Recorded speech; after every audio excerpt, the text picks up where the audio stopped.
Welcome to Life on Side B, where we talk to a miniature podcast where we talk about the joys, beauties, and challenges of living according to the traditional sexual ethic as LGBT and same-sex attracted Christians.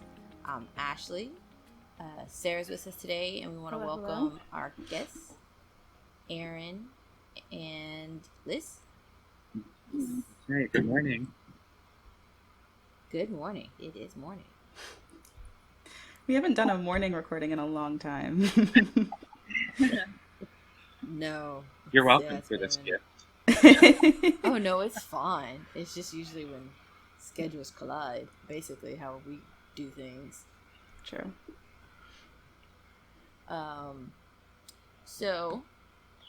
Let's see.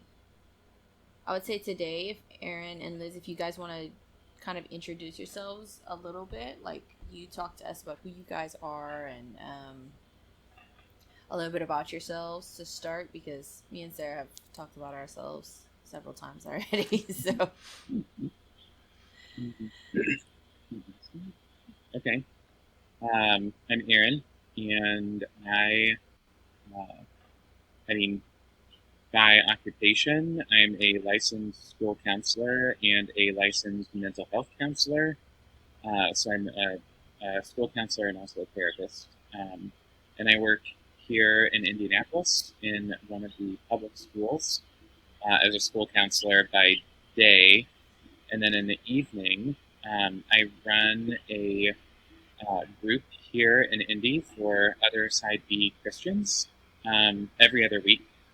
And on the off weeks, I run a parent support group that's a faith-based support group for parents of LGBTQ children. And I say children, meaning offspring, because some of the parents are there because their 14-year-old came out, and some of the parents are there because their 35-year-old came out. And I do that on the off weeks. So I keep quite busy. I see that.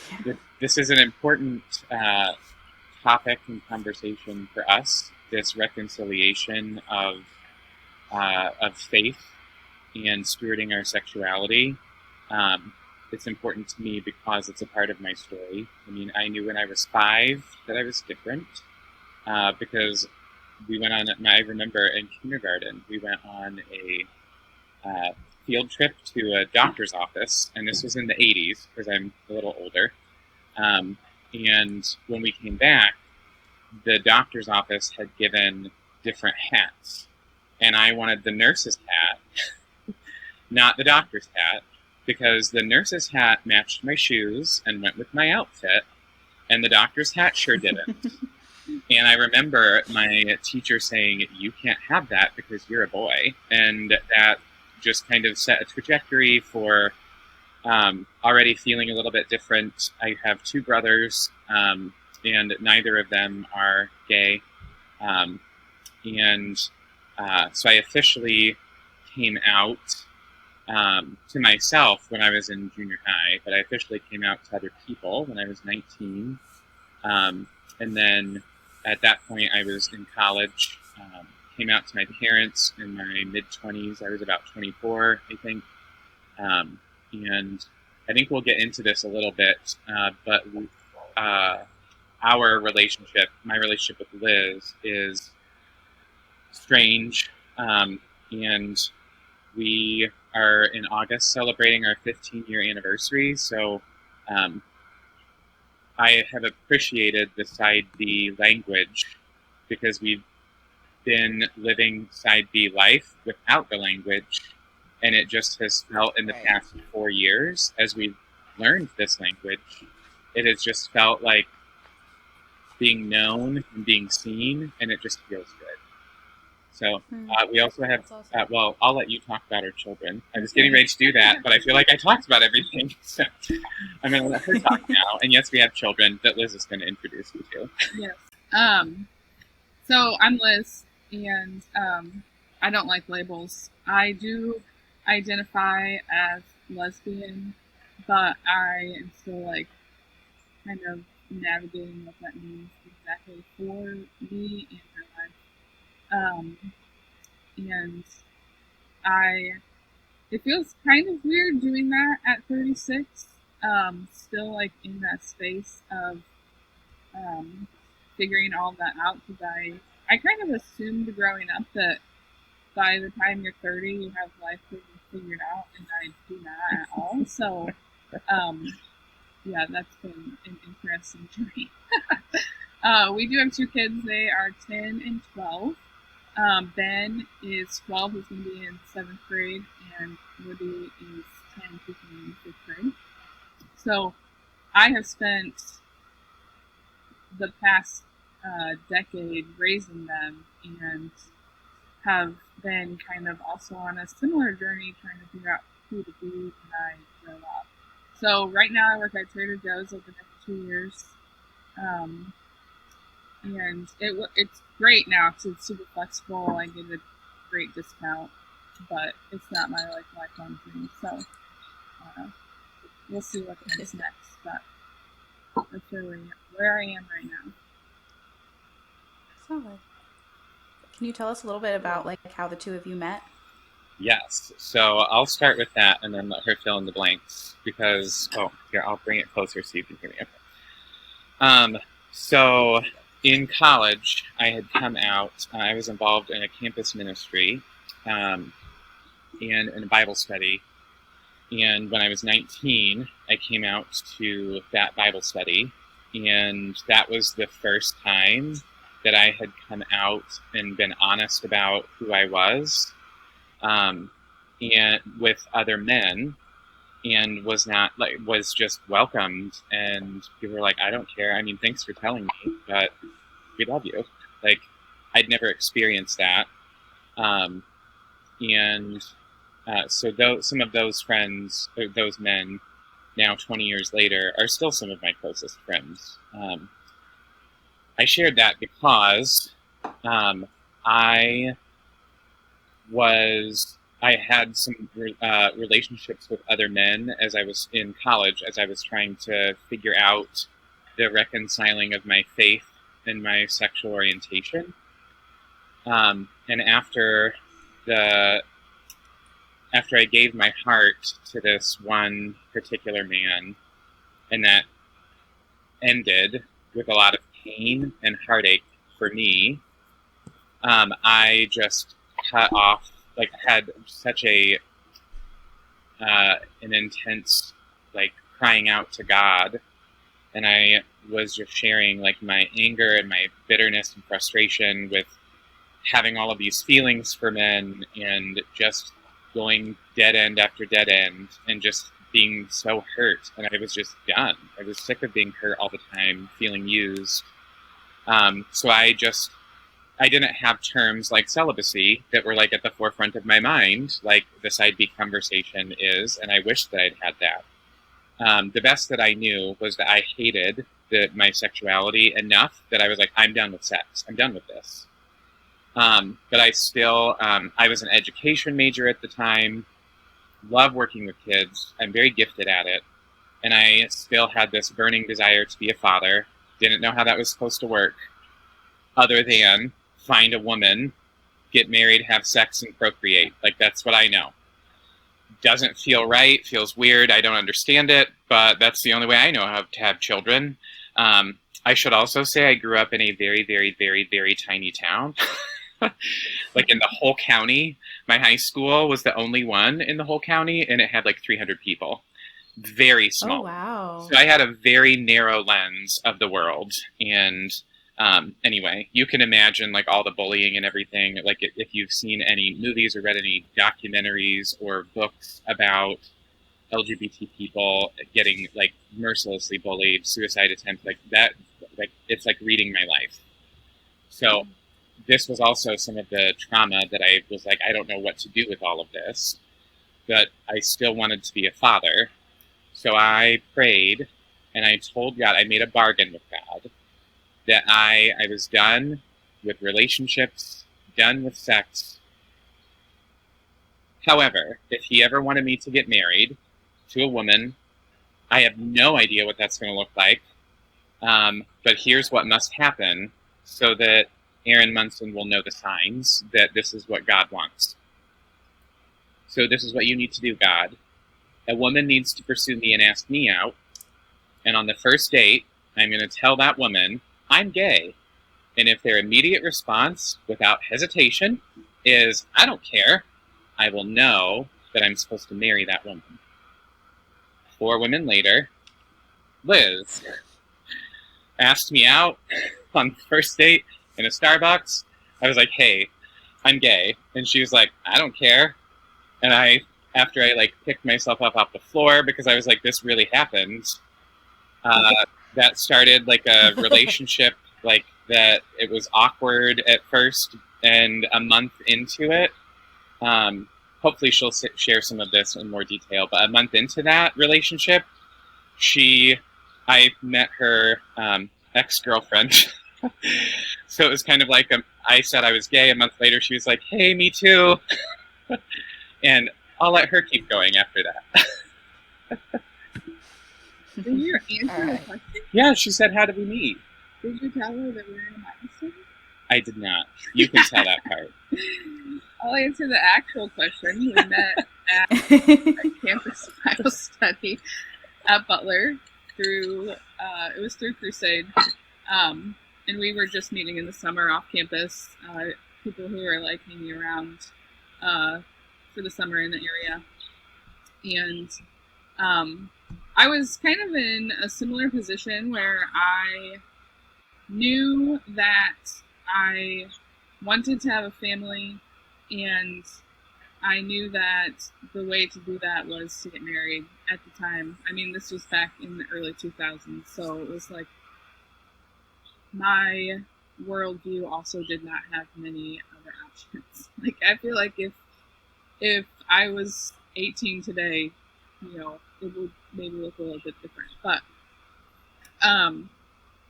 so there was just something about Aaron where I knew I was supposed to pursue it, and it felt right. And yeah, we dated for about 4 months before we got engaged, and we celebrate 15 years in a month. And I mean, I can't really explain why it felt right at the time and why it works, but we just knew that's what we were supposed to be doing.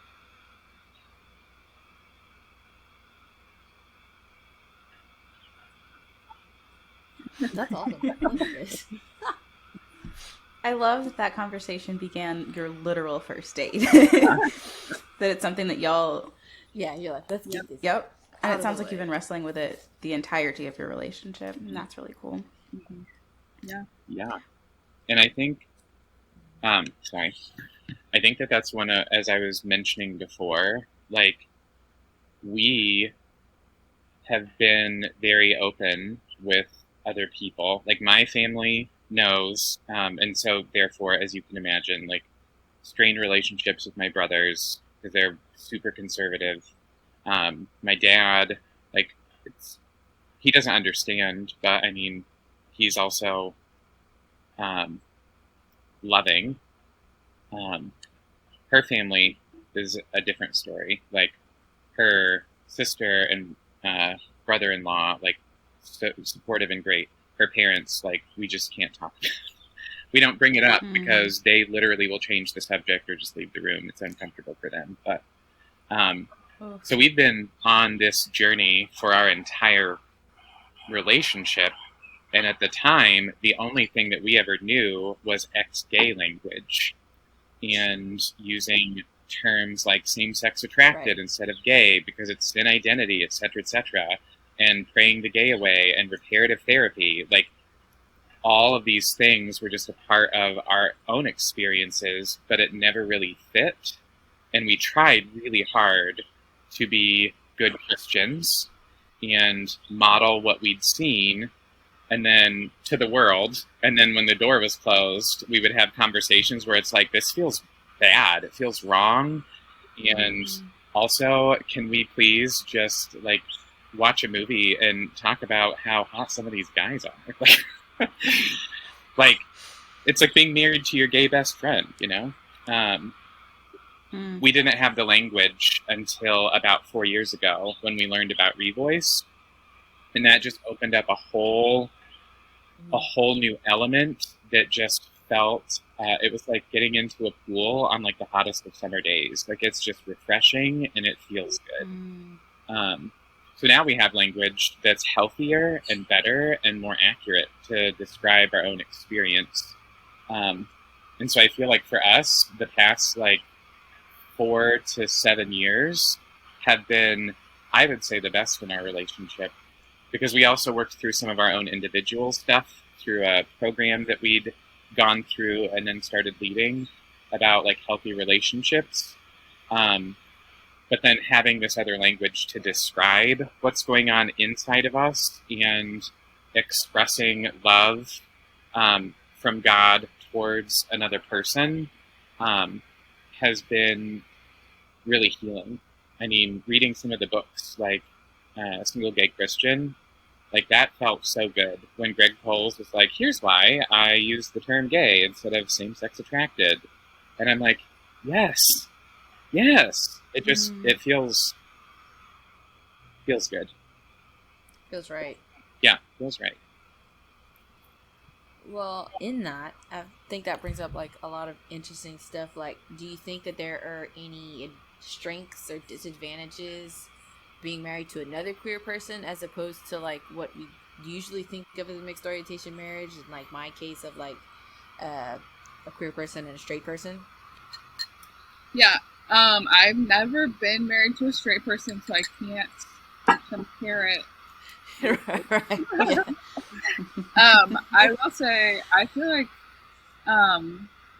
I really appreciate that we I feel like we can understand each other on a different level that maybe other mixed orientation marriages, they don't have that. So like when one of us is having like something comes up or we're struggling, like there's an understanding there that it's like, yeah, of course, in the spring, and Aaron talks about like in the spring men run with less clothes and sometimes it's really hard, and I'm like, yeah, of course, like I get that. Like I don't struggle with that, but I can see how that would be hard for you. Right. So I feel like there's just like a different depth of understanding that we have for stuff when it comes up, and like I feel like it doesn't bother me as much because I can identify with it in the same way. So like we have a lot of friends and they're straight couples, and one of them will have a really hard time with jealousy or something, and I'm like, I get it. Like I get how sometimes being with one person forever is hard. Like of course it's hard. So I just feel like there's like we just understand each other in a different way. Do you have more to add? Yeah, so we get this questions like this on a pretty regular basis, at least here in like the central Indiana area. Like we've been invited to like speak at churches, like our church. Liz is actually an elder there, which is a big deal because she is queer and she's a woman, and that's like, hey, and it's still a Site B church. Like it's really incredible. They've known our story from the beginning because that's where we went through premarital counseling and all of that stuff, and we've been there for how many years? 20 years. I don't feel old enough to say that. Anyway, and what I would add is, and this is embarrassing because I should have looked up the information before this podcast recording, but I forgot. About a year or two ago, I read a book. I don't remember the name of it. I just remember that it was some therapist's theory about the different kinds of love in a marriage, and how the first kind of love, and he says that there are 3, and I'm gonna stumble through trying to describe it. Yeah. And the first kind of love in a marriage is attraction. you find yourself attracted to this other person. The second kind of love is like the romantic kind of love, like the intimacy, the sex, and all that stuff. And then the third kind of love is like comfort, a love of comfort, like putting on a pair of slippers, you know, when you're cold, like snuggling up close to a fire, like that kind of like just gentle, like long-lasting relationship. And his theories were that too many marriages end because they never make it to the third kind of love, and you can't it can't last without that feeling of like comfort and trust and knowing and being known. And I think one of the things for the two of us in particular that is so unique that I think has helped us stay healthy is we never had, our relationship was never based on the first kind of love, the attraction. It wasn't. Because I can look at Liz and see like what a beautiful, like I can appreciate her like a work of art, you know, like, or like a great song. Like I love this song, but I don't want to have sex with the song. Like it's a different kind of appreciation. So the attraction piece was never there. So we automatically started building our relationship on stage 2, and we just skipped stage 1. I would say in the first couple I was going to ask about that. I was like, I feel like for mixed orientation in general, at least that's usually kind of how it starts, at least for one of us. Yep. Like, right. It doesn't start with attraction. I feel like they almost flop depending on, you know, your story and who you are and everything. Like, you kind of start in, like, this romantic interest to an extent, or there's something else, and it kind of, like, sometimes leads to attraction to this particular person. But really starting on, you know, just base attraction, it's like doesn't always exactly happen. And I'm like, I'm bisexual to an extent, and I feel like I didn't even start there. Mm-hmm. Like that came later. Yeah. You're gonna say something? No, it makes sense. I agree. Okay. And I think that one of the, I don't know, I'm going to be bold and say one of the gifts that I feel like our queer orientation marriage could offer the church and others is that instead of basing relationships on attraction, what could be different? What would the world, what would the church look like if relationships were based on trust? Because that is 100% how we started. Like, literally the first thing that I told her after she asked me out was, hey, I'm gay. Like, I got the dirty laundry all out, and our first year of marriage was arguably the hardest of anyone that we know, because we got married pretty quickly because I was supposed to go to Africa to work on my master's degree. We were also very young. And we were very young. And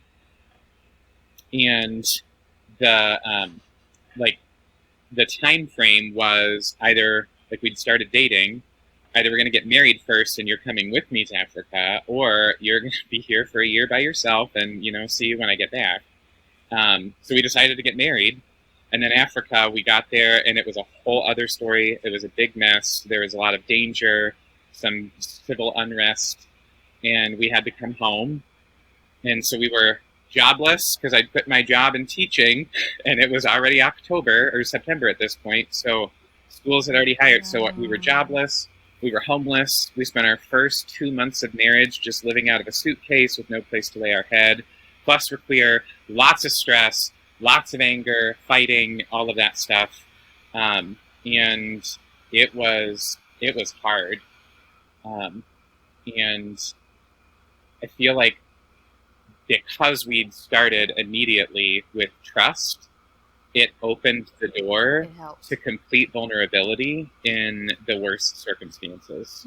And I feel like that has just been such a blessing. And even though we still the sexual attraction still is not a thing for us, I say all the time, Liz is my favorite human.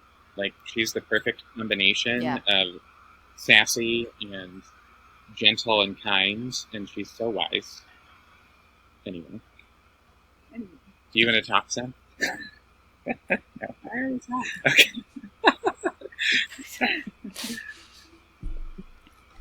I think it's I mean, this isn't a question we have on here, so I mean, No, that's right. sorry. But something that I've like kind of thought about the past couple of days when I was thinking about this is I remember back in, do you guys know GCN? Yes. And what it was back Yep. in the day? Okay. So I know one of the conferences, they had an impromptu musical that floated around the internet for a few years. Yeah, they did that. That seems... And they talked about a lot of them was processing their ex-gay days, a lot of them. And so they did this thing, it was like this guy asking God for a boyfriend or something. And they had like the ex-gay guy in there who's always coming and they were kind of going back and forth.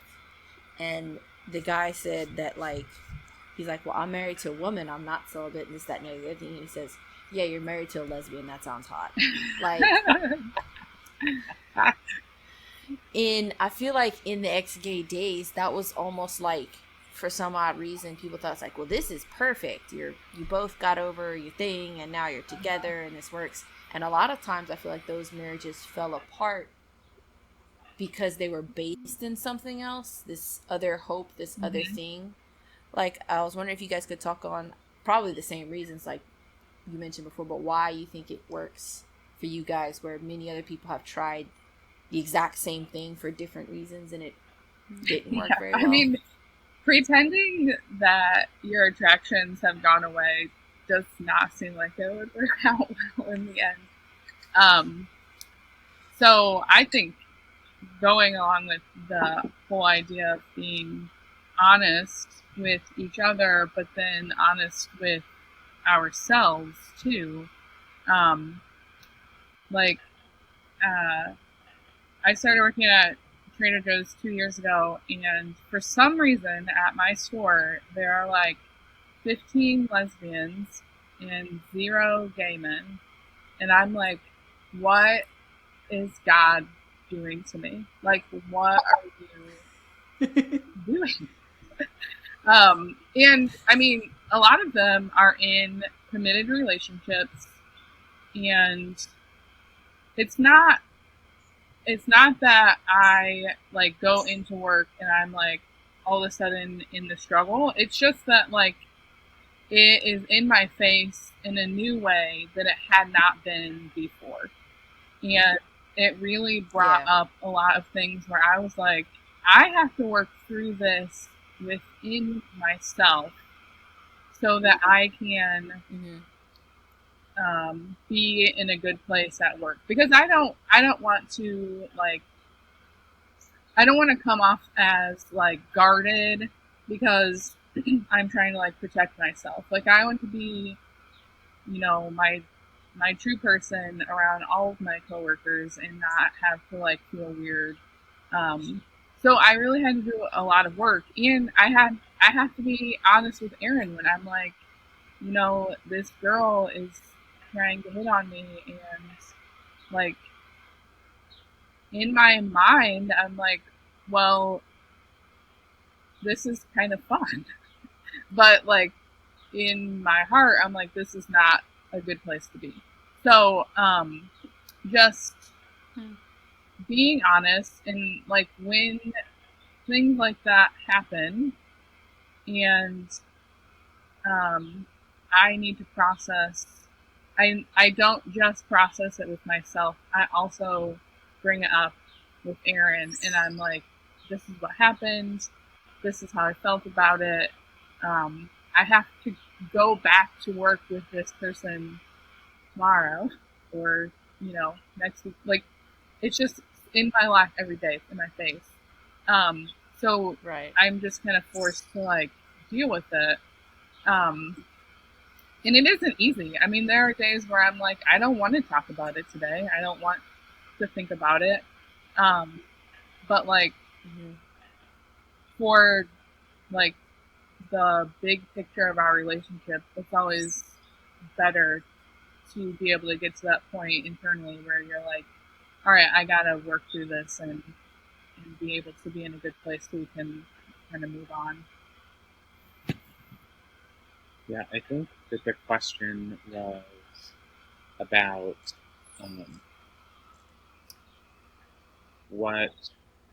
Can you ask it again? Because I had some other thoughts, or I can just start talking. Never mind. One of the other Yeah. things that she didn't mention, well, that I would say you alluded to, is being committed not just to each other, but being the best version of ourselves, which I think should be true of any relationship, whether it is a marriage, a friendship, doesn't matter. Like, that we need to commit to being the best versions of ourselves. And for us, that looked like me working on my own traumas, working through some of my trauma history with a counselor, Liz doing some of the same. That class that we went through together about being healthy, like having healthy relationships, was really important for us. And one of my favorite phrases from that class was about being for yourself, about being a good gift to others. And I use that a lot, even in my own counseling practice. Like, where can we work to be a good gift to other people? Because you are a good gift. You just somewhere along the line lost sight of that in this scenario or whatever. And I would say that the other thing that has helped us a lot in our relationship is the Enneagram. And I know this is not an Enneagram podcast, so I won't spend a lot of time on that. But for the past 5 or 6 years, we've been doing a lot of work on that for ourselves. And through some of that understanding and some of that work, we have discovered that our Enneagram numbers, when we are both very healthy, work really well together, because in part we're both oriented to the past. And so we, in addition to both being queer, and we understand that experience, and I can give grace where she needs it in that situation, and I am not offended that she doesn't find me attractive because I lack certain body parts. That does not bother me. And it also has helped that we understand each other on that level of being past-oriented and what comes with that. And that has also helped us parent better, because we have to work and we choose to do things to keep us healthy so that we can be good for each other and good for our children. It's awesome.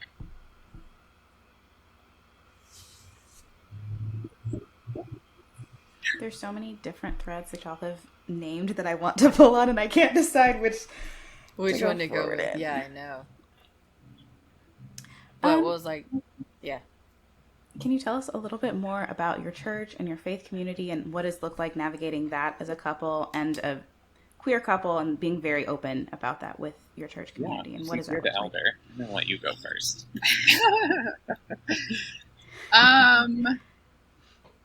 Oh gosh, it's such a hard question.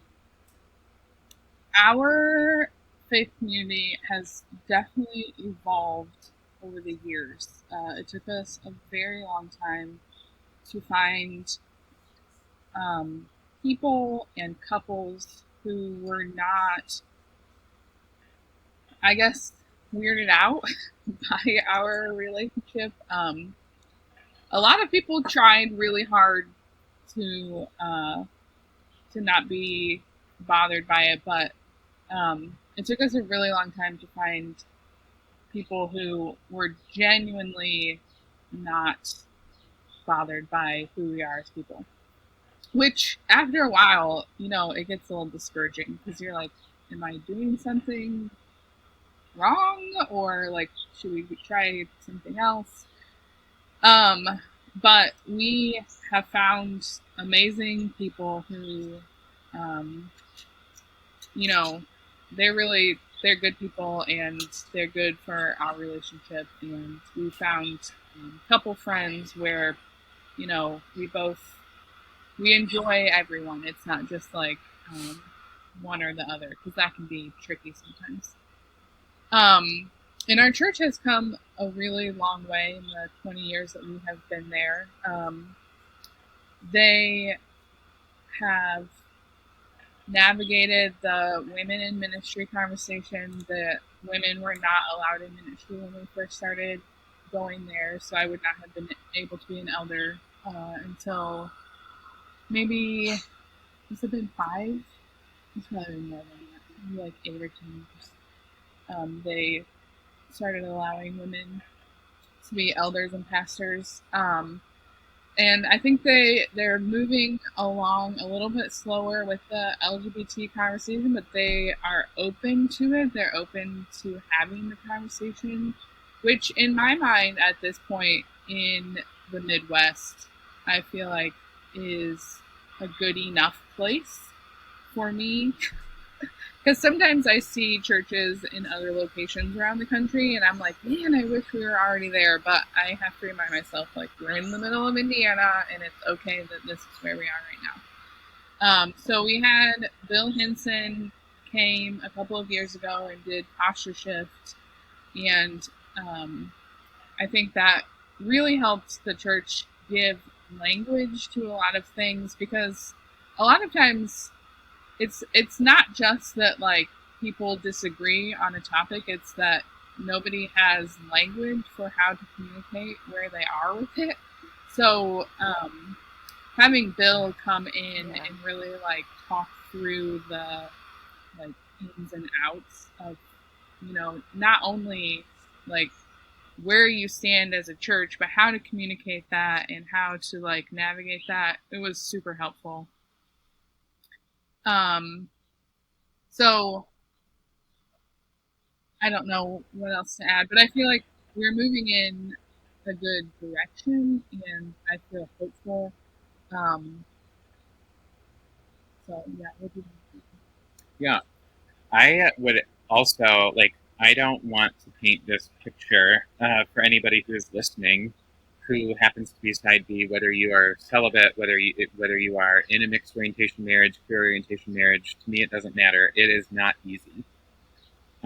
We many times have considered leaving our church because of our frustrations with how slow they've been, and to respond, to speak up. Like, they've remained silent on too many things, and we've also like had different leaders. There have been a lot of transitions in the church. Like, it has not been easy, and there was a period of time that was, what was it, for like a year, like when we went to Christchurch Cathedral. Oh, we didn't ask. There was a period of time where we even like stopped going to church for like 6 months or so because of our frustration, and like they just were going through their own leadership transition, and it was a network, and the network kind of imploded, and so the church itself was not able to care well for its flock, for its people, and instead needed to just focus on getting their stuff together. And we were like, well, that's great, but we still would like to continue learning and continue meeting with other believers. So we just went somewhere else for a bit. Taking a break, I should say. We only went somewhere for Advent because we wanted some liturgy, but we just took a break from church. That being said, even today, especially with COVID and having to do everything virtually, like my job and for our kids, like we were on screens all the time. And on Sundays, I was like, we can't do church on Sundays on screens again. So for the past year, even though we've still been like giving to our church and being connected to people from there, we on Sundays instead would go hiking in some of the surrounding areas. And that was church for us, to be out in nature, away from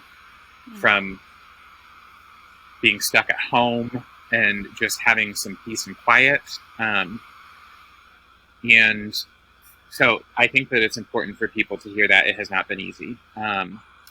We also, because of our story, have had to do that difficult thing as we're recognizing, at least in this in central Indiana that Liz and I are kind of trailblazers in a sense, because there aren't other people that we know who are in a queer orientation marriage who are talking about it.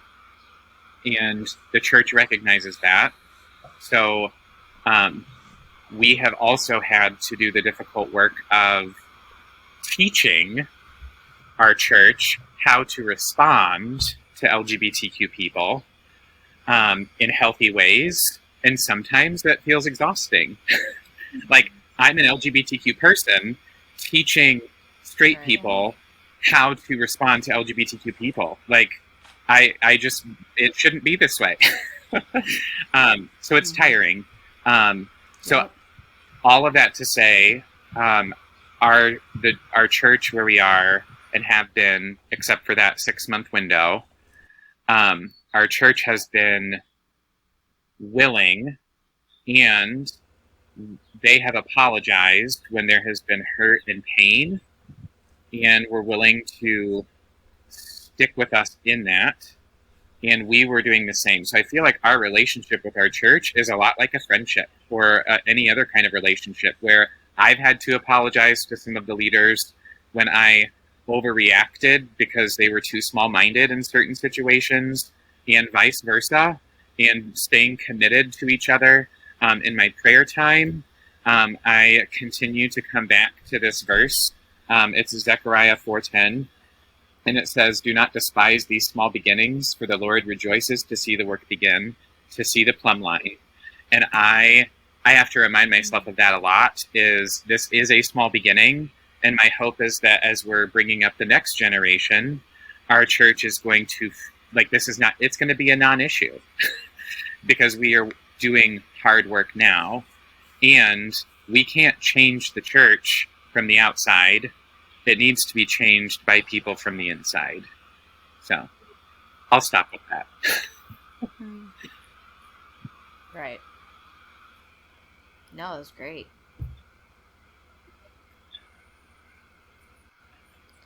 Well, you talked about how you guys have navigated with your church this subject, and this is something I kind of have vested interest in myself.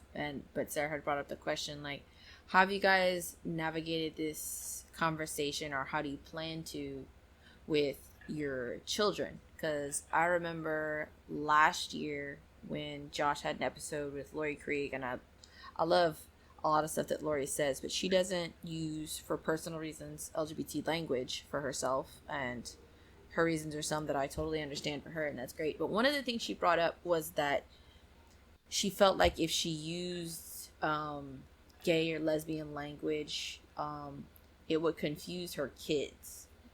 And my thinking was, well, once they get older and someone their kids know is going to hear about this, because they talk about this publicly on a very large platform in their church and everything. And so one of their friends, when they're in middle school or high school, inevitably is going to say, "So your mom's gay." I don't know what her children will answer to that. Yes, or they're going to give their mom's big explanation, or, how they're going to navigate that. But to me, it's like, that's still going to come up. Once they have that conversation with their girls, they might explain it this way. But once they get to like an age of peers, they're going to be like, they might have the same question for Lily, be like, "So you're gay?" And she'll have her way of explaining it, but like, I don't know. It's something I'm interested in. Like I said, I have a baby, and I wonder about how that's going to go later. I'm ready. So, Okay. I am so glad that you're asking this question, because that, I would say, for our relationship has been one of the most difficult things to navigate, because right. It's lacking. Resources are lacking. Like, we don't know other side B people, personally, who have children as old as ours, and there are no resources for how to for side B resources on how to walk through sexuality with your kids. It doesn't exist. I've looked and I've tried. So I will also say, because of our sexual orientation and because of our own trauma history, we both have sexual abuse as a part of our story, which is part of the reason why we went through that class, why we've gone through therapy together and all that stuff. That innocence that was stolen from us, we fight so hard to ensure that won't happen to our children to the extent that it's possible. I'm saying that because from the beginning, from our children being very young, we have been very intentional about talking about sex, talking about your body belonging to you. No one gets to touch your body for any good reason, and age-appropriate discussions about sexuality. I recognize that I know a little bit more than the average person intellectually because I am a school counselor, so I work with children. And I'm a licensed therapist, so I recognize those pieces. And so what we've done together is taken lots of different parenting input, parenting curriculums that we found sifted through things, and nothing is perfect. So and also because, at least for me, another aspect of trauma for me was that my mom was bipolar, and so physical abuse was it's something I've had to work through as well. So I like many parents will, when they have children, will revert back to what they know and what is familiar. Well, I can't do that because I don't want CPS getting caught, right? So it's like, we've had to rewrite everything. We're rewriting our own story because queer orientation marriage, rewriting parenting. All of that background that people can edit out if they need to, because I also like to give backstories. Sorry, Josh. What I'm going to share is there is a curriculum, not perfect, but it's a good start, that we discovered through conversation for other parents, through some other therapists and conversations, called God's Design for Sex. And it is a book series that is age appropriate based on the book. And the first book is for ages, I think, 3 to 5 year olds. And so we started when our kids were 4 and 5, because they're 18 months apart. And that book we read, we also had tied those meaningful, important conversations to experiences. Because when we are so vulnerable, kids feel uncomfortable. And what we have discovered through trial and error with our kids is when we have meaningful conversations, if we as a family are doing something else together, they will collectively remember, we had this conversation while we were in Chicago going to Navy Pier, things like that. So we started that when they were very little, and that book was so beautiful. We read all of the books first to talk about it, to wrestle with it and say, oh, can they really handle this? This language was more than I thought they could. That book was beautiful because it talks about on the wedding day, when a man and a woman fall in love, they get married. And on a wedding day, or they may choose to get married, on their wedding day, people bring them gifts to celebrate this union. And God has a gift too. And the gift that God gives to a man and a woman on their wedding day is the gift of sex. And sex feels so good. And you were born because of sex. God takes a little piece of a man and a little piece of a woman and puts them together, and it grows in the womb, which is the first home. It is beautiful. We also recognize, we also recognize, though, that it's not perfect. What about if you're a child and you were adopted? Right. Or if you're in a multiracial family, there are breakdowns that, because it was written in the 90s, there are things that we've had to also talk about. This is your story. This is not the story of everyone. And opening it up to questions. I would say that for every parent, when you're having conversations with your kids, when kids ask questions, never respond with information. Always respond first by asking for more information. So, what was that? There was a story that, when Libby was in the car, she asked you once. Do you remember what she was asking? I don't remember the specifics, but it has happened several times where my kids ask me a very big, hard question, and I innerly panic, and I'm like, oh my gosh, how do I like make this age appropriate? And then I'm like, what did you mean by that? And it is something totally different, and I'm like, okay. I don't know to answer that question. It's like totally different. So yeah, definitely ask follow-up questions, or ask like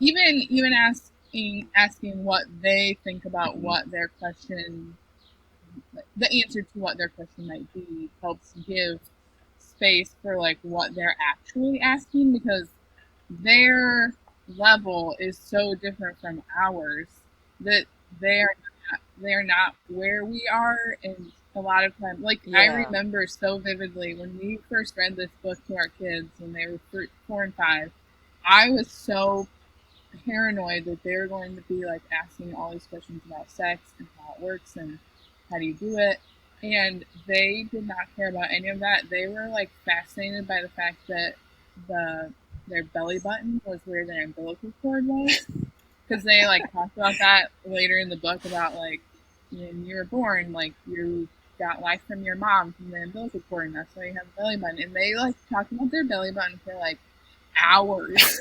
And I'm like, we just read this book about like really awkward sex words, and all they were talking about is their belly button.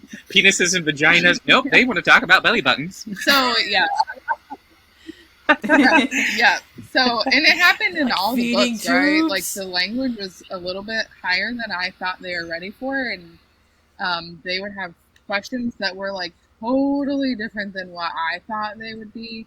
I mean, harder questions did come later, like as they got older, but when, you know, just making sure that you like actually, like my daughter, when she was a little bit older, had some follow-up questions, and like just even like figuring out where she was with it, I'm like, oh, like you totally heard that wrong, and like let's clarify like what you heard, type of thing. So anyway.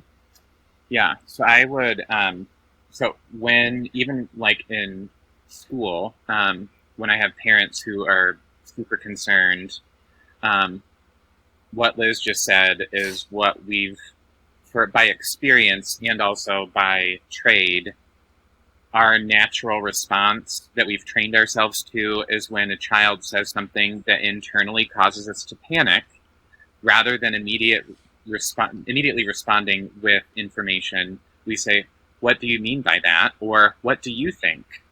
That will give you then, the parent, more information to know, number one, what they can handle, and number two, what they're actually asking. Because sometimes they aren't actually asking, what is sex? They're really more concerned about belly buttons, right? So that's the first book. The second book, we started splitting up. So I talked with Ben, read it with him, and Liz did that with Libby. And that's just something every year we plan something together. I took Ben backpacking.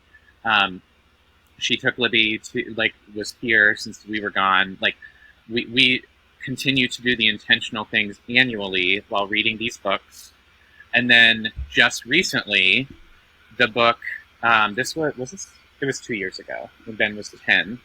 I read him the book that's a chapter book now, written as a conversation between a parent and his children. And that is the book that starts talking about homosexuality and sexual orientation. Now, I've said that this book was written in the 90s, and so there are things that we read, and then I would tell Ben, we completely disagree. Here's why we disagree. And so then we were talking about, like, we don't use the word homosexual. Like, that's very outdated, and I would explain why. And it was in this book that I felt the most panicky, because, again, we're trailblazing, right? Our models, like our mentors, are ex-gay people who, you know, can and genuinely, like, express that they have been, like, their orientation has changed. That's not my story, not Liz's story.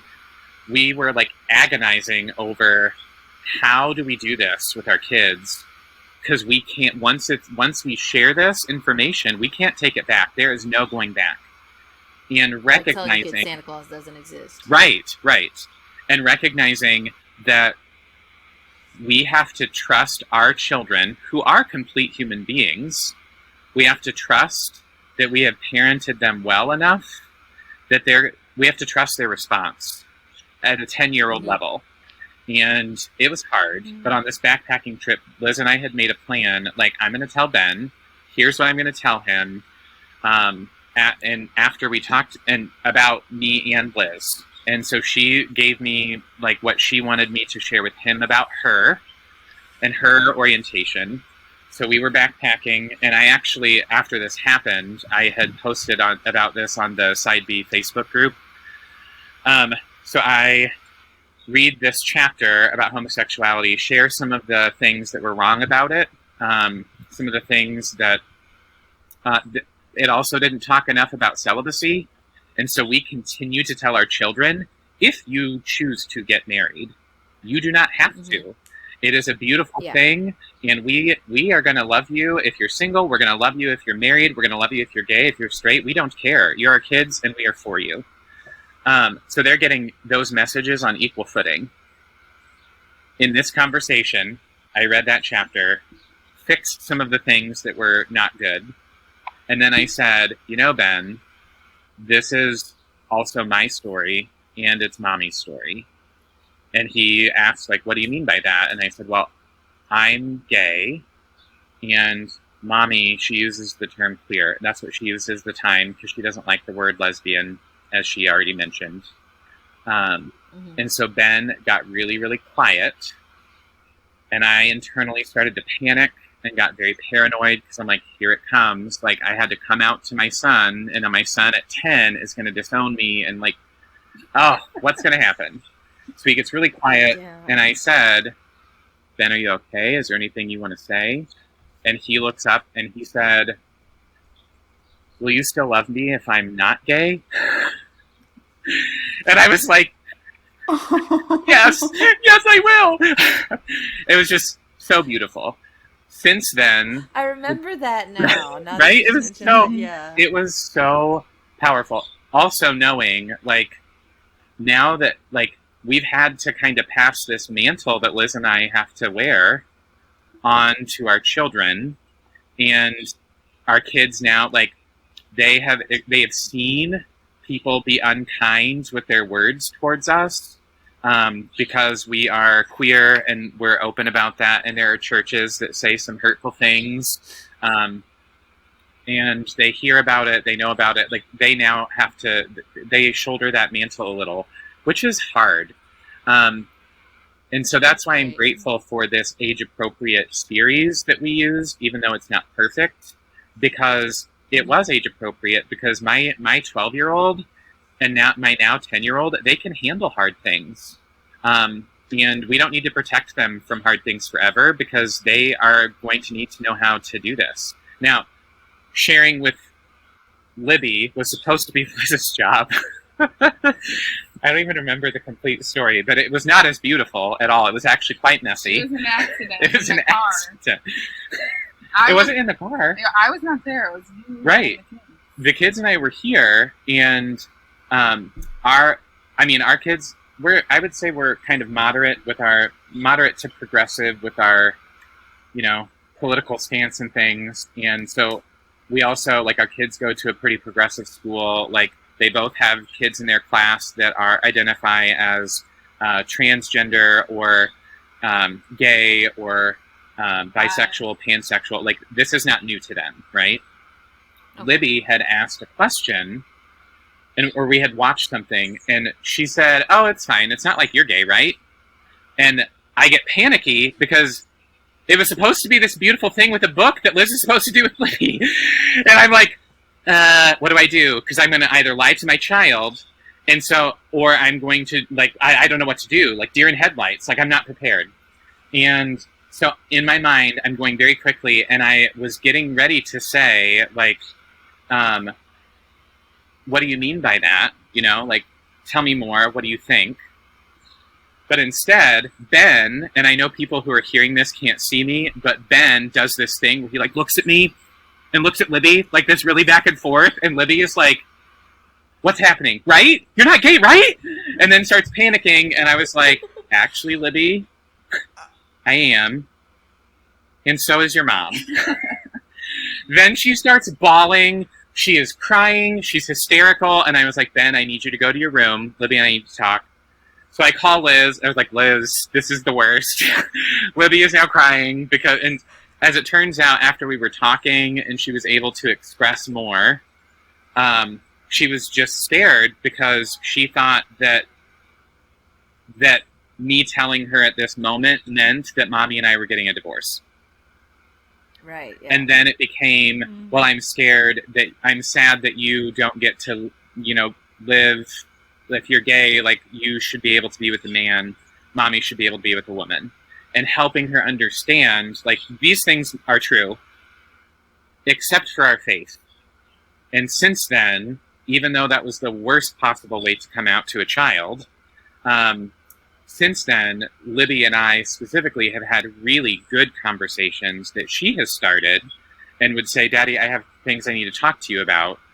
And like when during the pandemic, like she and I sat on the porch for like an hour and 15 minutes because she had more questions about this. And so she asked more questions and I gave her more answers. And it has been like, now, after all of that, it's been really good. Both of our kids know. And I would say at this point, some of the tricky aspects are our friends' kids, who are now getting to be our kids' age, are also starting to ask questions. But it's been so beautiful because, like, one of my best friends in particular, I also forgot, the other piece now that Ben is 12, Preston Sprinkle recently, like the Center for Faith, Sexuality, and Gender, just recently released the Christian Sexuality series that's for youth, for churches to use in youth groups. Uh-huh. And another example of how my church is too slow, I sent this to my church, and they were like, yes, let's do this, let's buy this, let's put together like a committee to make sure, and like, let's do a pilot. Except nothing ever happened, and I was like, forget this, so I just did it myself. So I put together a group of a couple friends, one of my best friends who's also side B, good friend of mine who is celibate, and then another man in a mixed orientation marriage who has a son, and my son. So it's the 5 of us together that we're doing this on Sunday mornings before church, and it's really good. Some of these conversations have then allowed some of my friends whose kids are starting to wrestle with their own sexual orientation to say, Aaron, I need your help. And so it's been really, really beautiful. And so I guess as like the trailblazers, one of the gifts of the trailblazing is we have an example of like picture perfect and an example of a train wreck, and both have ended well. What to do? What not to do? Yeah, it's interesting because we were at a church recently nearby, and they were asking us if they thought that it was appropriate that the middle school kids were in on a conversation about sexuality.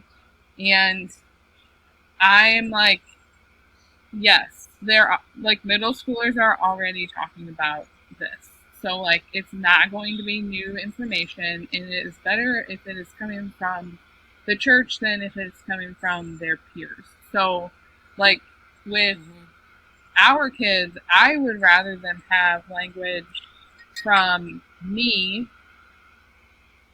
so that it is relevant to their conversations that they hear at school. So, like, I'm not going to tell my kids that I struggle with SSA because that does not translate in a relevant way to the like broader society.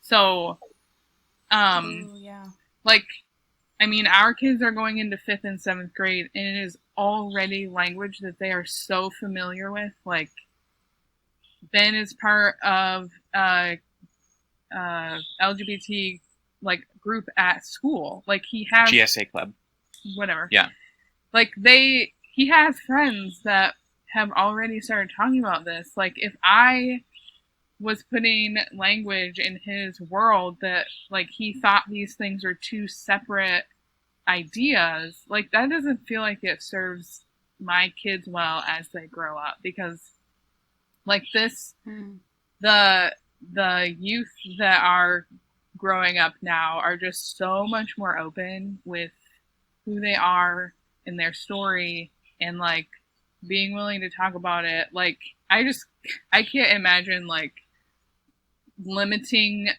my kids' view on what that means and how it like translates into the broader world. Like we have some friends, lesbian friends, who have two little boys, and when they got pregnant, our kids had a ton of questions about how they had a baby.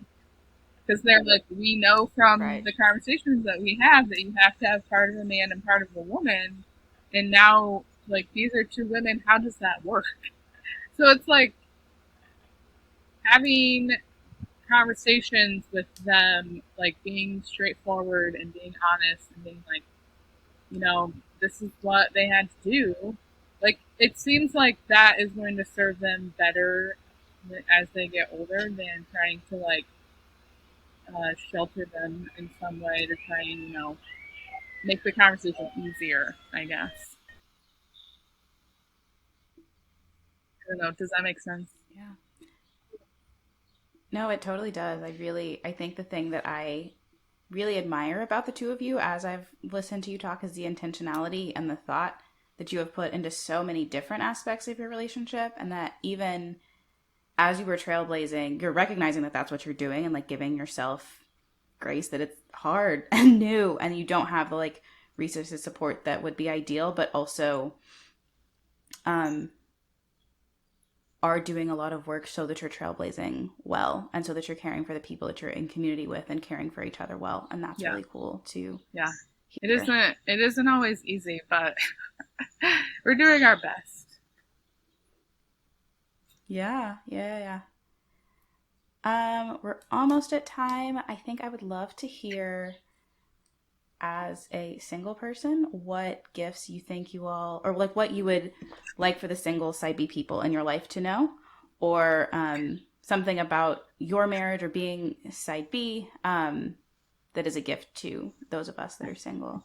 Oh, it's a big question and one I did not prep you for. So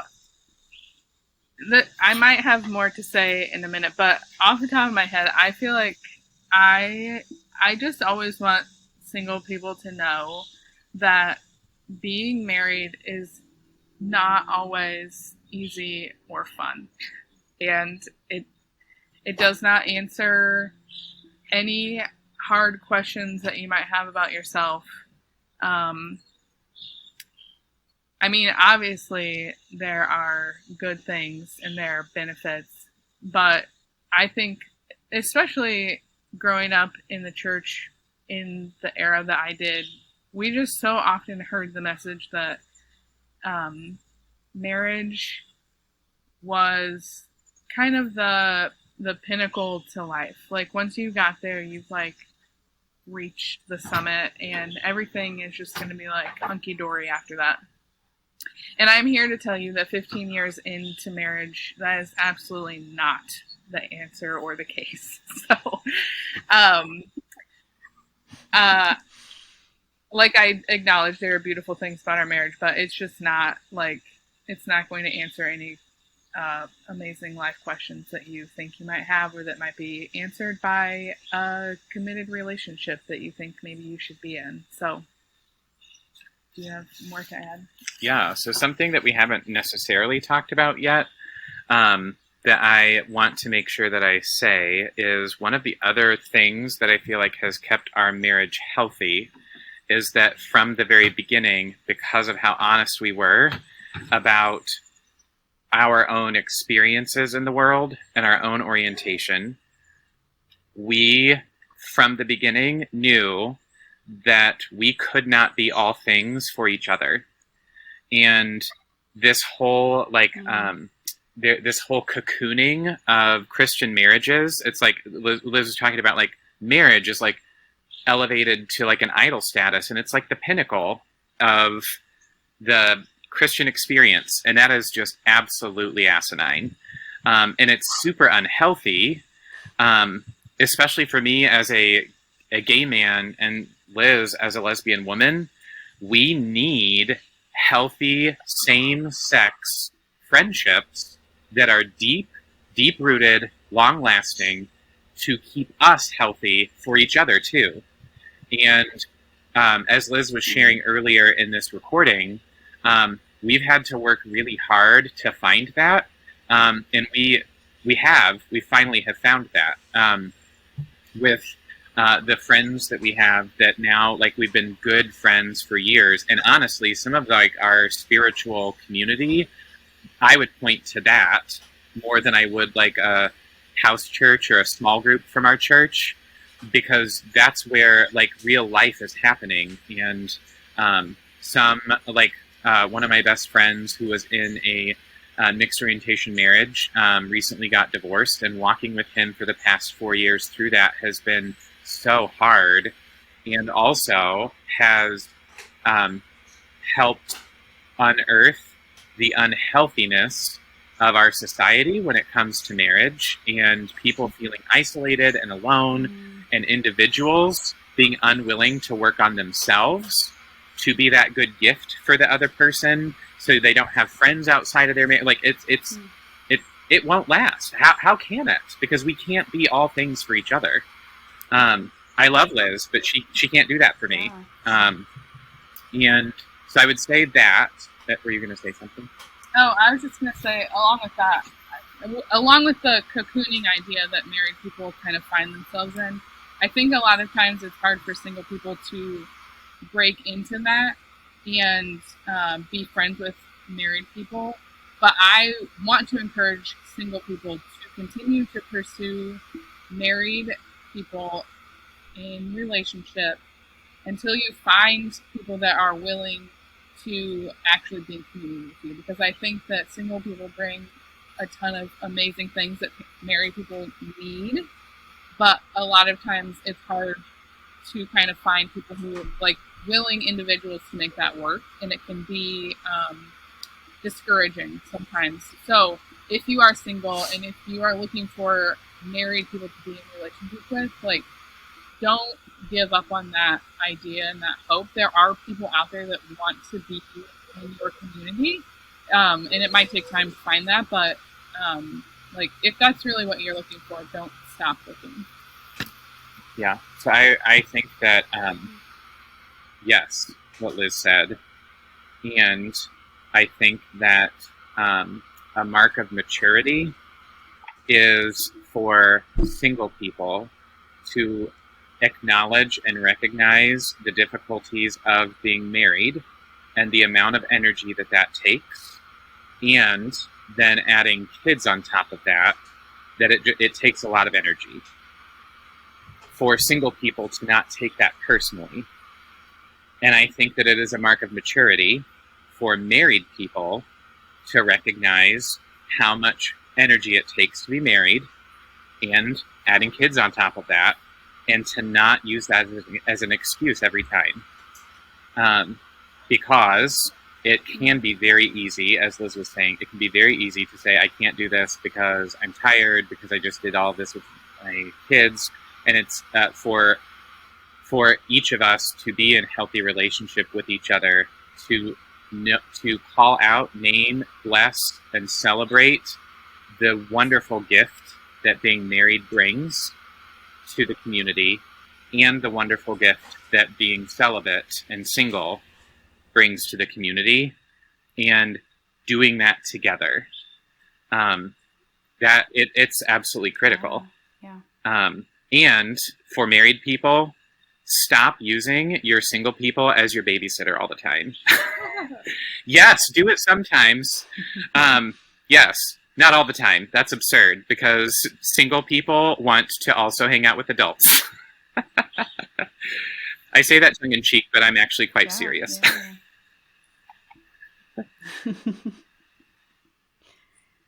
Okay, I know I said that was my last question, but I have one more. This will be my actual last question. Y'all have been married 15 years. What are your dreams for the next 15? Oh, the next 15. Successfully launch our children out of our house is one of my goals. Amen. Yeah, I don't know what that's going to look like, but it's definitely something I'm looking forward to. Yeah. Looking back at how hard won some of the relationship, because to me, relationships are everything.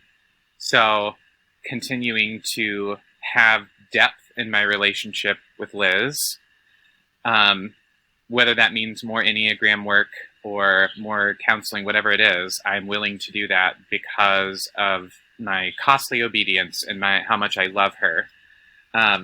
Hoping to continue to deepen that, and the relationships outside of our marriage that we have cultivated, to see that last for a long time and to see that deepen. Because that means more to me than anything else. There's a church that I spoke at in Michigan who multiple times has contacted me and asked me to come and consider being their director of family ministries. And I'm like, I can leave the stress of working in a public school and go work at a church, and they know that I'm gay? Like, okay, except no, because I'm not willing to give up the relationships that we've cultivated here. And starting over sounds awful and so difficult. And until God says to do that, we're not all for that. I think also, like, if I look back 15 years ago and the way that culture has shifted in the decade and a half since we've been married, like, I sometimes feel a little bit overwhelmed about, like, what it's going to look like in the next 15 years. So I think we have done a really good job up to this point of, like, staying grounded in who we are and what we believe in, despite the, like, all of the crazy that's going on around us. But I feel like it's just going to keep getting harder.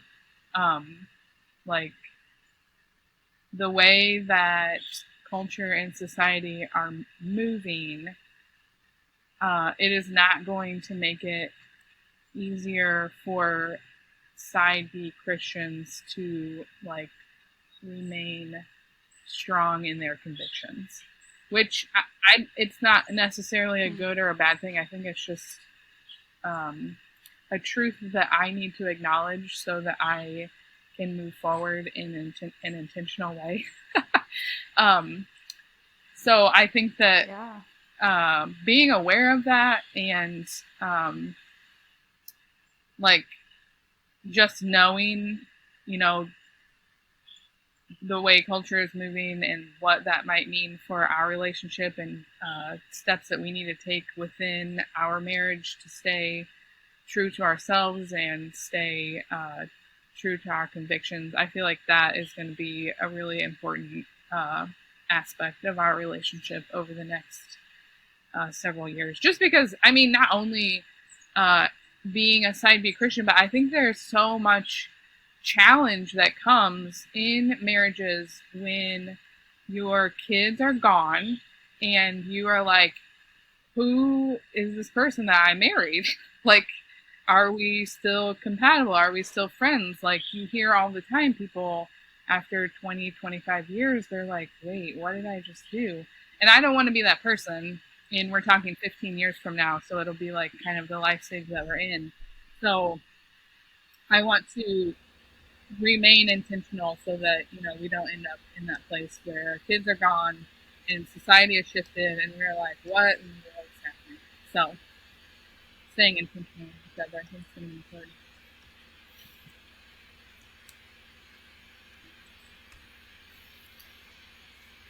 Yeah.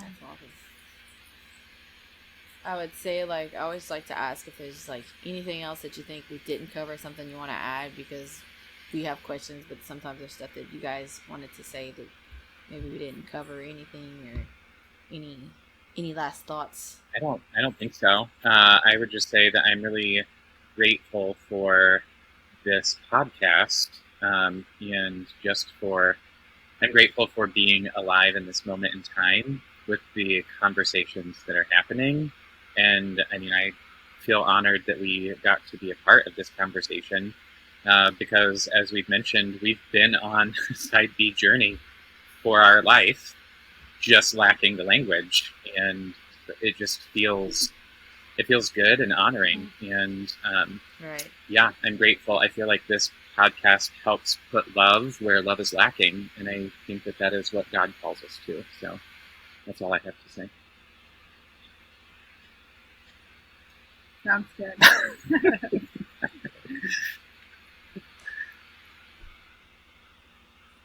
Well, I'll say I've loved listening to you guys. I think this is one of my favorites this season so far. Like, you guys, Absolutely. I feel like you guys are so insightful to an extent, because like you said, you guys have been doing this for a long time. Whether or not, however the conversation has gone, you have the experience that many of us don't have. Like you said, I think you're probably right, in the SIB community. I think you guys kind of have some of the older kids. You know, it's just so many things that we need to talk about. Like you said, we're the conversation's getting better, and there's material that we haven't had before, but there's still so much stuff that's left to be said. And the fact that you guys are working in that is just so inspiring, even if it is in just your day-to-day lives, you know, with you know, it's not like, you know, it's with your kids and everything, but it's like, it is so important. And I hope you guys realize that you guys are making a mark in this world, and that what you're doing, while it may seem tedious and hard, because I know, like you guys said, it has been difficult, but just hearing you guys, I know that there's no way that what you guys doing hasn't made an impact. So I'm really appreciate that you guys took the time to talk to us, and that other people can be able to hear from you guys' experience. Thank you for saying that. Because we're in it all the time, it is honoring to hear that it refreshes other people, because like when we're in it day to day, like, it's hard, especially when it comes to like raising our kids. Like, we'll let you know in 8 years if it worked. Right. Yeah, definitely. But like, even hearing just like the little bit you guys have done, like I said, I mean, I've been around kids my entire life, but like, I remember when I got pregnant, I started asking questions. I was like, what is parenting as a queer person look like? Like, is it different? Is it the same? Like, what I do? And it's just, it's refreshing to hear that it's like, I mean, obviously it can be done, you don't have another choice, Right. but it's just good to hear from someone who's doing Yeah. it. Yeah, that sounds like a whole other podcast we could talk about. What it's definitely. parenting as a queer person, because it's hard. That's a little extra Yep. flair to it.